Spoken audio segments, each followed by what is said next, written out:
नमस्ते दोस्तों। स्वागत है आपका हमारे आज के इस बहुत ही खास पॉडकास्ट एपिसोड में। आज हम जिस विषय पर बात करने जा रहे हैं वह कोई बाहरी दुनिया की खोज नहीं है, बल्कि वह खोज है जो हमारे अंदर चलती है। आज हम बात करेंगे एटीट्यूड यानी हमारे नजरिए के बारे में। दोस्तों, आपने अक्सर सुना होगा कि एटीट्यूड इज एवरीथिंग यानी नजरिया ही सब कुछ है। लेकिन इसका असल मतलब क्या है? इसे समझने के लिए आज हम मैक एंडरसन की शानदार किताब the power of attitude, the power of attitude के पन्नों को पलटेंगे और उन अनमोल मोतियों को चुनेंगे जो आपके जीवन को देखने का तरीका पूरी तरह से बदल सकते हैं। यह किताब सिर्फ सिद्धांतों का पुलिंदा नहीं है, बल्कि इसमें छोटी छोटी दिल को छू लेने वाली कहानियां हैं जो हमें सिखाती हैं कि जीवन में आने वाली हर परिस्थिति हमारे हाथ में नहीं होती, लेकिन उस पर हमारी प्रतिक्रिया 100% हमारे हाथ में होती है। तो चलिए, एक गहरी सांस लीजिए और मेरे साथ चलिए इस खूबसूरत सफर पर। शुरुआत करते हैं एक बहुत ही प्यारे शब्द से, और वो है जुनून या पैशन। मैक एंडरसन कहते हैं कि चाहे आप जीवन में कोई भी रास्ता चुनें, उस पर अपने पूरे दिल और जुनून के साथ चलें। लेखक एक किस्सा साझा करते हैं जो हमें बहुत कुछ सोचने पर मजबूर करता है। एक बार जब वे एक होटल में चेक इन कर रहे थे तो सैम नाम का एक रिसेप्शनिस्ट उनका सामान लेकर कमरे की तरफ जा रहा था। सैम के चेहरे पर एक अलग ही चमक थी। उसने मुस्कुराते हुए लेखक से पूछा, आज मौसम बहुत सुहावना है ना? लेखक ने हाँ में सिर हिलाया। फिर सैम ने बताया कि कैसे उसने पिछला पूरा हफ्ता अपने नाती पोतों के साथ बिताया और उसे कितना मजा आया। सैम की बातों में इतनी सकारात्मकता थी कि लेखक ने उससे पूछ ही लिया, सैम, तुम इतने खुश लग रहे हो, लगता है तुम्हारी छुट्टियां बहुत शानदार रही। इस पर सैम ने जो जवाब दिया वो हम सबके लिए एक मंत्र होना चाहिए।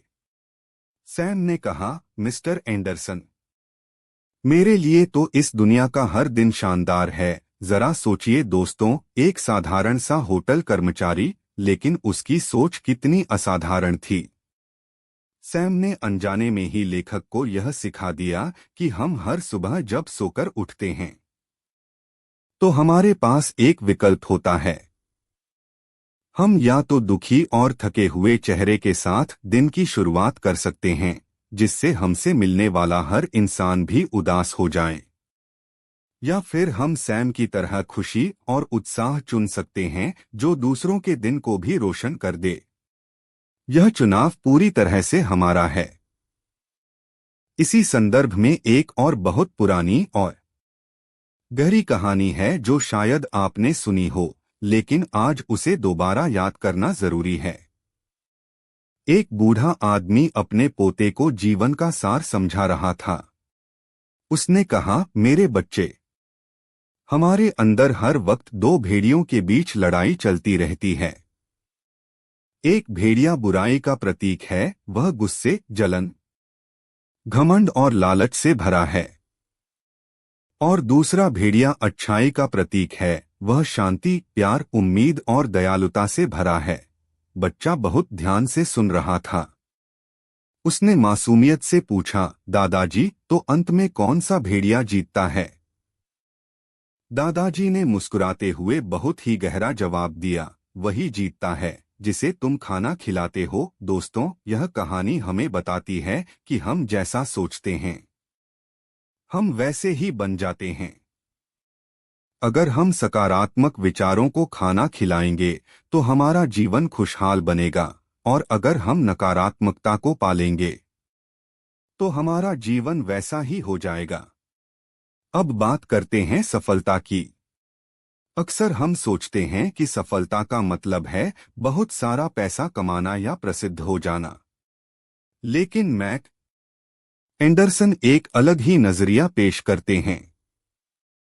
वे एक कविता का जिक्र करते हैं जिसका शीर्षक है द डैश द डैश, यानी वो छोटी सी लकीर जो किसी की समाधि पर जन्म की तारीख और मृत्यु की तारीख के बीच खींची होती है। वह लकीर बहुत छोटी होती है, लेकिन उसका महत्व बहुत बड़ा होता है। वह लकीर दर्शाती है कि आपने उन दो तारीखों के बीच का समय यानी अपना जीवन कैसे जिया। इससे कोई फर्क नहीं पड़ता कि आपके पास कितनी गाड़ियां थीं या कितना बड़ा घर था। अंत में जो मायने रखता है वह यह है कि आपने कितने लोगों को प्यार दिया, कितनों की मदद की और दुनिया को कितना बेहतर बनाया। तो दोस्तों, उस लकीर को यादगार बनाना ही असली सफलता है। जीवन को खूबसूरत बनाने का एक और आसान तरीका है मुस्कुराहट। लेखक एक घटना बताते हैं जब वे एक दुकान पर गए। वहां एक युवा लड़की कैशियर थी। लेखक ने कुछ अखबार और टॉफी खरीदी। जब वह पैसे देने लगे तो उन्हें लगा कि हिसाब कुछ गलत है। लेकिन इससे पहले कि वे कुछ कहते, उस लड़की ने एक बहुत ही प्यारी मुस्कान के साथ कहा, अंकल, मैंने आपको खुश करने के लिए अपनी मुस्कुराहट का टैक्स भी जोड़ लिया है। लेखक हंस पड़े। उस लड़की ने फिर कहा कि उसे समझ नहीं आता कि अखबार वाले हमेशा बुरी खबरें पहले पन्ने पर क्यों छापते हैं, जबकि दुनिया में इतनी अच्छी चीजें भी हो रही हैं। उस लड़की की सकारात्मकता और उसकी एक मुस्कान ने लेखक का पूरा दिन बना दिया। और ठीक इसके अगले दिन उसी दुकान पर एक दूसरी लड़की थी जो बिना मुस्कुराए, बिना बात किए मशीनी अंदाज में काम कर रही थी। दोनों की उम्र एक थी, काम एक था, लेकिन उनका प्रभाव कितना अलग था। आपकी एक मुस्कान न सिर्फ आपका तनाव कम करती है, बल्कि यह सामने वाले के लिए भी दिन का सबसे खूबसूरत तोहफा हो सकती है। लेकिन दोस्तों, हमेशा मुस्कुराते रहना या सकारात्मक बने रहना आसान नहीं होता, खासकर जब हमारे अंदर कुछ पुरानी आदतें घर कर गई हों। यहां जरूरत होती है साहस की। साहस का मतलब सिर्फ बड़े बड़े कारनामे करना नहीं है। कई बार अपनी बुरी आदतों को छोड़ने के लिए भी बहुत बड़े साहस की जरूरत होती है। लेखक अपने बचपन का किस्सा सुनाते हैं जब वे फुटबॉल खेलते थे। सीजन की शुरुआत में होने वाली कड़ी ट्रेनिंग उन्हें बिल्कुल पसंद नहीं थी। शरीर दुखता था, सुबह उठने का मन नहीं करता था, लेकिन उन्होंने हार नहीं मानी। धीरे धीरे वह दर्द कम हुआ और वे फिट हो गए। ठीक वैसे ही, चाहे हमें सिगरेट छोड़नी हो, गुस्सा कम करना हो या आलस त्यागना हो, शुरुआत में तकलीफ होगी। हमारा दिमाग और शरीर विरोध करेगा, लेकिन अगर हम डटे रहें तो हम अपनी आदतों को बदल सकते हैं। आदतें या तो हमारी सबसे अच्छी दोस्त बन सकती हैं या सबसे बड़ी दुश्मन। चुनाव हमें करना है कि हम अच्छी आदतों को अपनाएं जो हमें ऊंचाइयों पर ले जाएं, या बुरी आदतों को जो हमें नीचे गिरा दें। जीवन में आगे बढ़ने के लिए दिशा या डायरेक्शन का होना भी बहुत जरूरी है। बिना लक्ष्य के हम उस जहाज की तरह हैं जो समुद्र में बस भटक रहा है। मैक एंडरसन बताते हैं कि जब वे कॉलेज में थे तो उन्होंने गर्मियों की छुट्टियों में घर घर जाकर किताबें बेचने का काम करने का सोचा। उनके पिता इसके सख्त खिलाफ थे। उन्हें लगता था कि उनका बेटा यह नहीं कर पाएगा, लेकिन यही बात मैक के लिए प्रेरणा बन गई। उन्होंने खुद को साबित करने की ठान ली। काम मुश्किल था, कई बार लोगों ने दरवाजे बंद कर दिए, कई बार मन हुआ कि सब छोड़ दें, लेकिन उन्होंने खुद को एक चिट्ठी लिखी। उस चिट्ठी में उन्होंने खुद को याद दिलाया कि यह हार न मानने का, खुद को साबित करने का मौका है। वह चिट्ठी उनकी ताकत बन गई। उस साल उन्होंने रिकॉर्ड तोड़ बिक्री की। इससे हमें यह सीख मिलती है कि जब हम अपना लक्ष्य तय कर लेते हैं और उसे लिख लेते हैं तो वह हमारे लिए एक गाइड बन जाता है जो हमें भटकने नहीं देता। और हाँ, लक्ष्य पाने के सफर में विश्वास या फेथ का होना अनिवार्य है। इतिहास गवाह है कि जिन लोगों ने खुद पर विश्वास रखा उन्होंने ही दुनिया बदली है। अब्राहम लिंकन को देखिए, जिंदगी भर उन्हें हार का सामना करना पड़ा। चुनाव हारे, बिजनेस डूबा, मंगेतर की मौत हुई, नर्वस ब्रेकडाउन हुआ, लेकिन उन्होंने कभी उम्मीद नहीं छोड़ी और अंततः अमेरिका के सबसे महान राष्ट्रपति बने। वॉल्ट डिज्नी को कई बार दिवालियापन का सामना करना पड़ा, लेकिन उन्होंने अपने सपनों पर विश्वास रखा।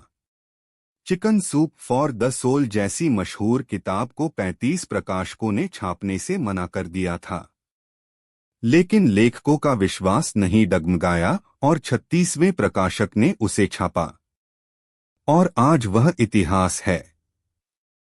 खुद पर विश्वास रखना ही वह जादू है जो असंभव को संभव बना सकता है।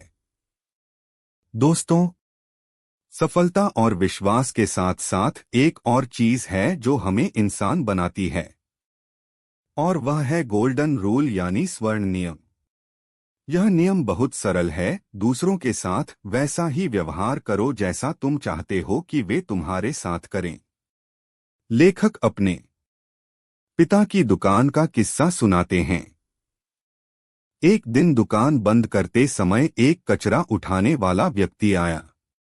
लेखक को जल्दी घर जाना था, इसलिए वे चिढ़ गए, लेकिन उनके पिता ने उस व्यक्ति का इतने प्यार और सम्मान से स्वागत किया, उसके परिवार का हालचाल पूछा, जैसे वह कोई बहुत खास मेहमान हो। बाद में पिता ने लेखक को समझाया कि बेटा, जीवन में तुम सब कुछ भूल जाओ, लेकिन यह मत भूलना कि हर इंसान सम्मान का हकदार है, चाहे वह कोई बड़ा डॉक्टर हो या सफाई कर्मचारी। हर कोई महत्वपूर्ण है। यह सीख लेखक के दिल में घर कर गई और इसी से जुड़ी है करुणा या कंपैशन। जब हम दूसरों के दर्द को समझते हैं और मदद के लिए हाथ बढ़ाते हैं तो हम सच में जीते हैं। ओरल ली ब्राउन नाम की एक महिला की कहानी है। वह कोई बहुत अमीर महिला नहीं थी, एक साधारण रियल एस्टेट एजेंट थी। एक दिन उसने एक छोटी बच्ची को भीख मांगते देखा। उस पल ने उसे इतना झकझोरा कि उसने एक स्कूल की पूरी पहली क्लास के बच्चों की पढ़ाई का खर्चा उठाने का फैसला कर लिया। उसने वादा किया कि अगर ये बच्चे हाई स्कूल पास करेंगे तो वह उनकी कॉलेज की फीस भरेगी, और उसने यह किया। अपनी छोटी सी कमाई से हर साल पैसे बचाकर उसने उन बच्चों का भविष्य बदल दिया। यह हमें सिखाता है कि मदद करने के लिए बहुत अमीर होना जरूरी नहीं है, बस दिल बड़ा होना चाहिए। आज की भागदौड़ भरी जिंदगी में हम अक्सर तनाव या स्ट्रेस का शिकार हो जाते हैं। लेखक कहते हैं कि जीवन का आनंद लेना सीखिए। तनाव को कम करने का सबसे अच्छा तरीका है हंसना और खेलना। 80/20 का नियम अपनाएं। अक्सर हमारी 80% चिंताएं उन 20% समस्याओं से आती हैं जिनका समाधान हमारे हाथ में है। बाकी चीजों की चिंता छोड़ दें। अपनी प्राथमिकताओं को सेट करें। एक बहुत ही सुंदर कहानी है 1000 कंचों मार्बल्स की। एक व्यक्ति ने हिसाब लगाया कि अगर वह 75 साल जीता है तो उसके पास कितने शनिवार बाकी हैं। उसने 1000 कंचे खरीदे और एक जार में रख दिए। हर शनिवार वह एक कंचा निकालकर फेंक देता। जैसे जैसे कंचे कम होते गए उसे समय की कीमत समझ आने लगी। उसने फालतू की चीजों में समय बर्बाद करना बंद कर दिया और अपने परिवार और खुशी को प्राथमिकता दी। जब आखिरी कंचा निकला तो उसे संतोष था कि उसने अपना समय सही जगह लगाया। हमें भी अपने जीवन के कंचों को समझदारी से खर्च करना चाहिए। जीवन को जीने का एक और तरीका है बच्चों जैसा मन रखना। बच्चे जिज्ञासु होते हैं, वे सपने देखते हैं, वे बिना किसी डर के सवाल पूछते हैं। जैसे जैसे हम बड़े होते हैं हम गंभीर हो जाते हैं और अपनी कल्पना शक्ति को खो देते हैं। हमें अपनी इनर चाइल्ड को जिंदा रखना चाहिए। दुनिया को नई नजरों से देखना चाहिए, जैसे हम उसे पहली बार देख रहे हों। इससे हमारा जीवन उत्साह और ऊर्जा से भर जाएगा। और हाँ, दयालुता और सुनने की कला को न भूलें। हम अक्सर बोलने में इतने व्यस्त रहते हैं कि दूसरों को सुनना भूल जाते हैं। एक अच्छा श्रोता होना सबसे बड़ी दयालुता है। जब हम किसी को ध्यान से सुनते हैं तो हम उसे यह एहसास दिलाते हैं कि वह हमारे लिए महत्वपूर्ण है। विनम्रता कमजोरी नहीं बल्कि शक्ति है। जो पेड़ फलों से लदा होता है वह हमेशा झुका रहता है। उसी तरह एक महान व्यक्ति हमेशा विनम्र होता है। जीवन के सफर में दोस्ती का भी बहुत बड़ा योगदान होता है। फेडरल एक्सप्रेस फेडेक्स के संस्थापक फ्रेड स्मिथ की कहानी है। जब उनकी कंपनी डूबने की कगार पर थी, पैसे खत्म हो चुके थे, तब उनके एक पुराने दोस्त ने उन पर भरोसा जताया और उन्हें हिम्मत दी। उस दोस्त के भरोसे ने फ्रेड को फिर से खड़ा होने की ताकत दी। सच्चे दोस्त वही होते हैं जो तब हमारे साथ खड़े होते हैं जब पूरी दुनिया हमारे खिलाफ होती है। इसलिए अच्छे रिश्ते बनाएं और उन्हें सहेज कर रखें। अब बात करते हैं महत्वाकांक्षी होने की। एक बार एक नन्हे बाज ने एक बुद्धिमान बाज से पूछा कि मैं कितना ऊंचा उड़ सकता हूं। बुद्धिमान बाज ने कहा, उतना ऊंचा जितना तुम चाहो। नन्हे बाज ने पूछा, मैं कितना दूर देख सकता हूं? जवाब मिला, जहां तक तुम्हारी नजर जाए। यह संवाद हमें बताता है कि हमारी क्षमता की कोई सीमा नहीं है। सीमाएं सिर्फ हमारे दिमाग में होती हैं। अगर हम ठान लें तो हम आसमान छू सकते हैं। खुद को कम मत आंकिए, अपनी पंखों को फैलाइए और उड़ान भरिए। ज्ञान भी एक शक्ति है। लेखक कहते हैं कि हमें हमेशा सीखते रहना चाहिए। एक युवक सुकरात के पास गया और ज्ञान मांगा। सुकरात उसे नदी में ले गए और उसका सिर पानी में डुबो दिया। जब वह तड़पने लगा तो उसे बाहर निकाला और पूछा, तुम्हें अंदर सबसे ज्यादा किस चीज की जरूरत थी? युवक ने कहा, हवा की। सुकरात ने कहा, जब तुम्हें ज्ञान की उतनी ही तड़प होगी जितनी हवा की थी, तब तुम्हें ज्ञान मिल जाएगा। हमें रोज थोड़ा समय, चाहे 30 मिनट ही क्यों न हो, कुछ नया सीखने या पढ़ने में लगाना चाहिए। यह निवेश हमें भविष्य में सबसे बेहतर रिटर्न देगा। और अंत में सबसे शक्तिशाली भावना प्रेम। 1992 के ओलंपिक में डेरेक रेडमंड 400 मीटर की दौड़ में भाग ले रहे थे।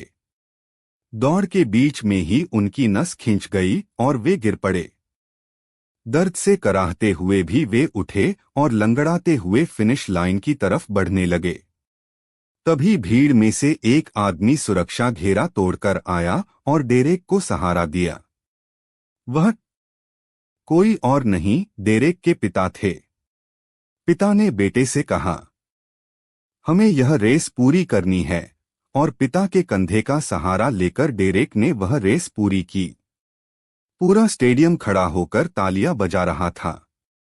वह जीत पदक की नहीं थी, वह जीत थी एक पिता के प्यार की, एक बेटे के साहस की। प्यार ही वह शक्ति है जो हमें गिरने पर उठाती है। दोस्तों, इन सब कहानियों का निचोड़ यही है कि हमारा नजरिया ही हमारे जीवन की दिशा तय करता है। माइकल जॉर्डन को जब स्कूल की बास्केटबॉल टीम से निकाला गया तो वे रोए नहीं, बल्कि उन्होंने और कड़ी मेहनत की। उन्होंने अपने नजरिए को सकारात्मक रखा और दुनिया के सबसे महान खिलाड़ी बने। हम अपने अतीत को नहीं बदल सकते, हम दूसरों के व्यवहार को नियंत्रित नहीं कर सकते, लेकिन हम अपना नजरिया बदल सकते हैं।